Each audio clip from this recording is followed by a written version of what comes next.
Good evening, Wilbert Cook, Executive Director, founder of a Hand Up Recovery Homes, and we are glad to be back to serve our community, serve Chicagoland area, but in particular North Lawndale, Austin, East West Garfield, and the greater West Side.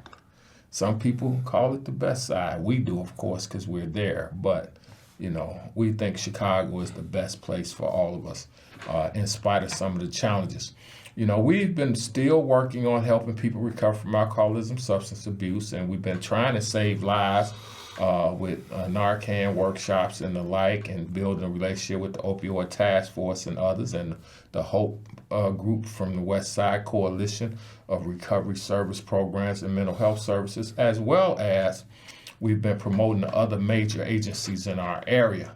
We want to give a shout out to Regina Lewis, who helped build the HOPE Coalition, and is doing an outstanding job, who served thousands upon thousands of West Side of Chicago land people, 7th Congressional District people, and she served thousands in the recovery community over the last 20 years. So a shout out to Regina Lewis and her husband, Mr. Smitty, as we call him. And we want to give a special shout out to our Congressman in the 7th Congressional District, who's done more to help recovering folks, people get second chances and reduce recidivism in the country, starting on in the 7th District, the West Side of Chicago, and throughout the Chicago Gold Coast as well. Though the blue and white collar criminals that don't get talked about, and those that suffering from substance abuse, mental health illnesses, he's delivered for the entire 7th Congressional District. We want to give a shout out to our major hospital institutions. You all have enough millions to advertise yourself, so we won't call everybody's name. But the county hospital that serves the poor, we will call them out. In Mount Sinai, it takes all the trauma poor when other rich financial institutions, hospitals don't accept them.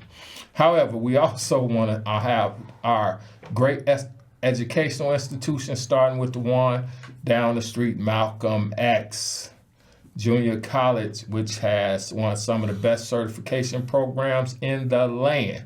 And now, without further ado, having talked about most of the West Side and the 7th Congressional District benefits, other than the billionaires on the Gold Coast, I guess they just got theirs in. But we have one of the hardest working people I know, helping folks change their lives, whether it be through recovery, whether through mental health services, whether it's through homeless service, whether it's feeding the poor, whether it's even getting housing counseling. This gentleman is outstanding at helping others. His name is Eric Stith. He's done a myriad of things, and I'll let him tell you the rest of the list. Thank you, Wilbert Cook. I'm just grateful that I was able to become affiliated with Hand Up Recovery Home, and you guys helped me when, lifted my hand up. You put your hand out, and, Hand Up Recovery Home helped hundreds of people that were recovering, that needed to get that second chance, and needed a place to live when they couldn't really get it together. And, not the first time, the second time, but, sometimes they talk about cats have 9 lives. People in recovery really need to get that continuum of care, where they end up going to a place like Haymarket. They end up going to an emergency room first in some cases, end up in Haymarket, end up in a 28 program. Every time people get out of interventions, out of a treatment facility, out of a hospital 28-day program, the smart logic is to suggest that they go to a recovery home and stay there for no less than 90 days, but ideally a year or 2. Recovery homes increase the chance that people are going to actually be able to recover. Housing is really one of the biggest problems. When they end up coming out of the emergency room, going right back into that lousy situation that created their havoc, it just unfortunately sends them right back into that situation where they're going to end up I guess it's that simple formula in recovery. We call it people, places, things, but PPT. But the entire society calls it peer pressure from when we kids in the daycares to kids in the elementary school to high school students to college students. Oftentimes we fall in line with our peers and we try things that our peers try, or we develop bad habits that our peers that we end up spending more time with, we tend to do more of the things they do. And if that's drinking, if that's drugging, if that's experimenting with drinking and drugging, if that's helping create drug cocktails and all of that. And speaking of that, the greatest problem we have now is the intervention of pharmaceutical drugs into the street life, and it's killing more people than any of the regular heroin did for the last 50 years. We're actually losing people, more people in a year oftentimes than we used to lose in 3-4 years from heroin addiction. Why? Because of the fentanyl, Oxycontin crave, where the pharmaceuticals got introduced into the street drugs. And disclaimer, I'm not going to blame foreign countries for what has become an issue with them bringing it in themselves, but the real problem started with our own local pharmaceuticals, and until we address that, we're going to create plenty of other drug addicts that's going to end up on our streets when insurance run out with their parents and other sources of insurance because of their myriad of treatments and so forth. But that caused the heroin to be too weak for those coming in with pharmaceutical habits from what we now know because of various movies and things and education, were used primarily for high pain threshold injuries, back injuries, and most preferably cancer patients for pain reduction. Oxycontin and fentanyl was developed for them, and it ended up getting spread out for pain relief indiscriminately across the country. And then when those insurance ran out for middle class America, they came into the streets for heroin. Then the heroin wasn't strong enough, and people start introducing the Oxycontin to mix with it and the fentanyl now. And now we have an outrageous number of overdoses. We have Narcan on the streets, some are everywhere, including we have it at 4 or 5 cans. At least, no, I got about 20 vials. I got 2 boxes, 3 boxes in the car, and I have 2 or 3 at my dashboard.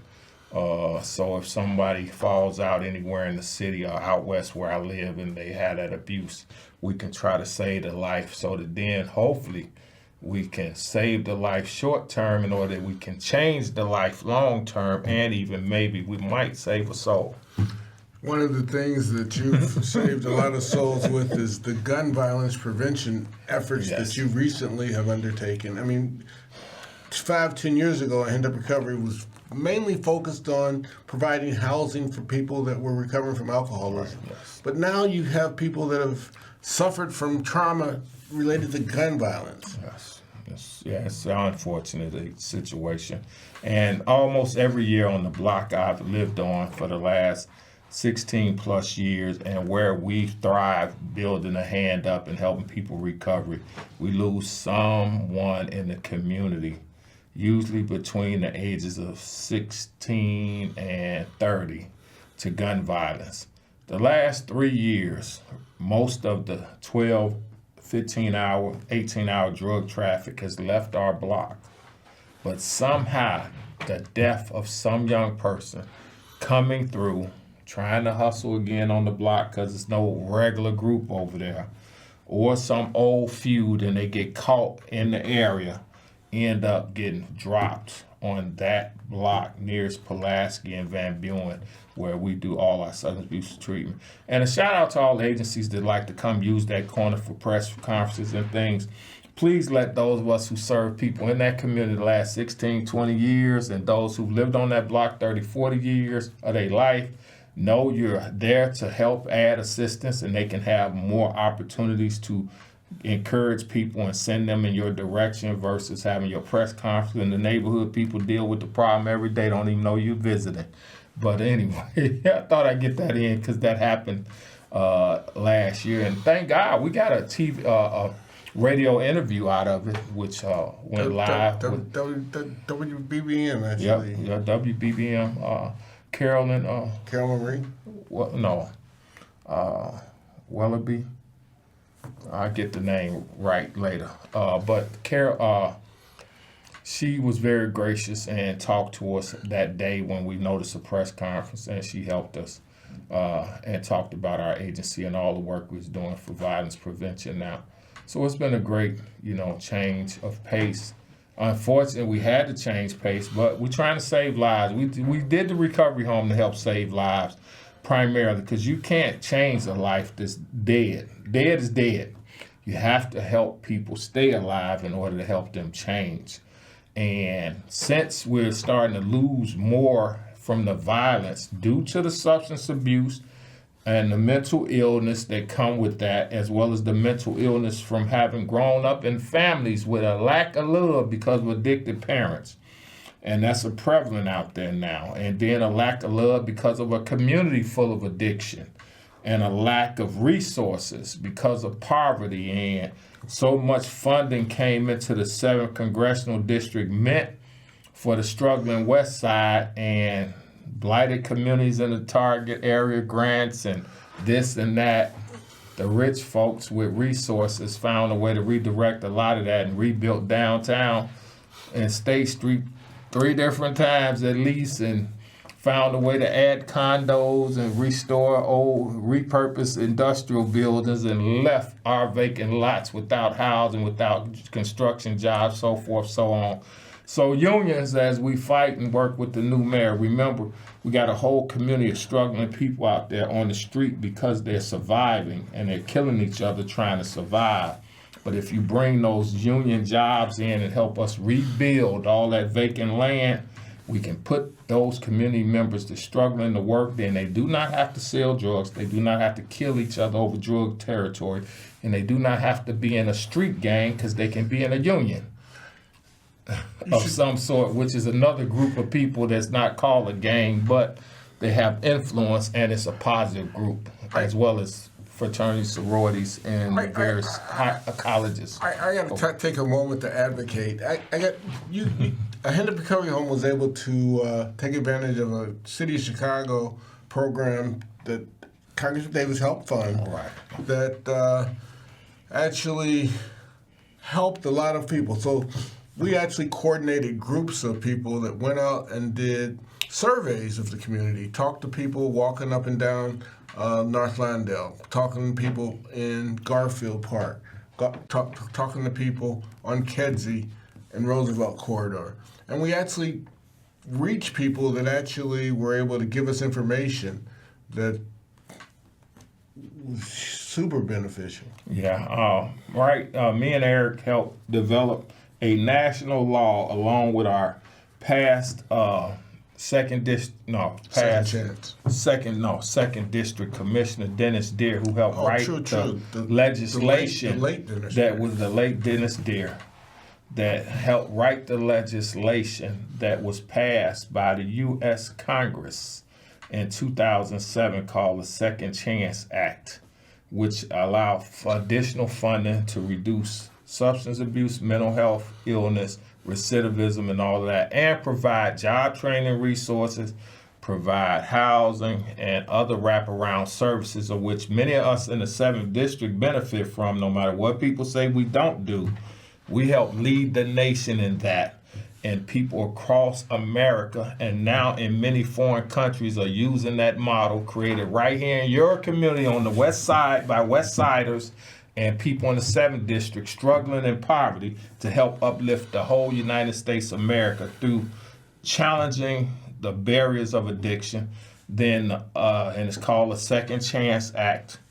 And it is a national bill that is now being replicated across the world in various other countries to help those who struggle with addiction, criminality because of addiction and because of poverty, they selling drugs, all of that, and it gives them a second chance on life. The other part is what we call a treatment on demand referendum. We got passed locally in Cook County. Citizens activated to change healthcare. Catch referendum. And me and Eric were a part of that group, and that's kind of how we got to be friendly, work together more, as well as me being receptive to any struggles he may have had and him being willing. Because all the time when people meet you, know you, they don't really want to be around you for any services you are offering. But Eric is that unique guy that he's like, if you're willing to help me, or if I need help and know you may be willing to help me, I will at least ask. I will at least give you a chance to service me. And if you treat me fairly, I will not only utilize your service, I will also promote your service. And he's been a number one advocate of a hand up from over the last 15 or so years. As well as he reminds people too that we give another chance, not just a second chance, because sometimes people need more than one, as he's already discussed. Congressman Davis has become the foremost congressman. I mean, he's raised more money for congressional districts throughout this country than any other congressman for health care, for treatment. The HMOs back in the day would not fund treatment for people that were recovering from alcoholism, recovering from cocaine addiction. And once that treatment on demand referendum, based on those 300,000 signatures that we got, we placed the referendum on the Cook County ballot, and it got on the ballot, it passed, and as a result, phenomenal people's lives have changed. And I want to give a shout out to this opportunity CAN TV affords nonprofits of all different kinds of groups that do not have the money to get a program on local TV stations, do not even have money, even though it's a little less, to actually start a program and be on a streaming network, or can't even afford currently to possibly even build a podcast, because that takes a few $1,000s sometimes to get all the basic good equipment to be able and then launch yourself. But the reality is that they have provided a service for low-income organizations, new organizations, thriving organizations, growing organizations that's growing from the bottom up. And we're your next tier of middle-of-the-road and organizations that may be hitting the $1 million, $2 million range. There are a bunch of $10 and $20 million that started here 20 years ago in CAN TV. Now they were a $200-300 million agency. Now they're $20 million agencies. But CAN TV give you this forum to get the word out and help the community while you grow and develop as an organization. And there's few that do it like this, do it as well. And they're one of the greatest assets of the city. And as I look at some shows now, I hope we're not trending away from those who struggle in the Chicagoland communities, the poorer groups that can afford even the other formats. Nonprofit is the most reasonable price, but their studios used to be very affordable and didn't seem as trendy. So I hope we can continue to help those groups grow up to the point that they can have those shows that feature more of our upper middle class and not, but we have to keep reaching to bring our bottom up. We cannot let people push the people on the bottom further down like we always claim in the middle class that the rich do to us. Wilbert Cook, you've got to tell people how people can actually contribute to a hand-up recovery home, which is a nonprofit. Okay. Well, you could always call us at 773-213-0802, or you can email us at PUHA